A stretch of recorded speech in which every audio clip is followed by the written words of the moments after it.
मु बाहुड़ा चढ़े तू बाटर ठिकाना ए दुनिया अचिन्हा तू एक मो आपना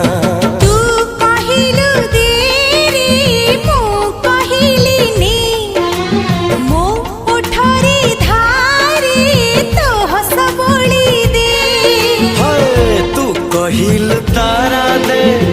मु कहिल जन्हने तू कहिलु कथा दे मु कहिली राणने एमिति कराण देलु खसी पारु नाही मो छाती चिरी देले तू छाती चिरी देले तू छाती चिरी दे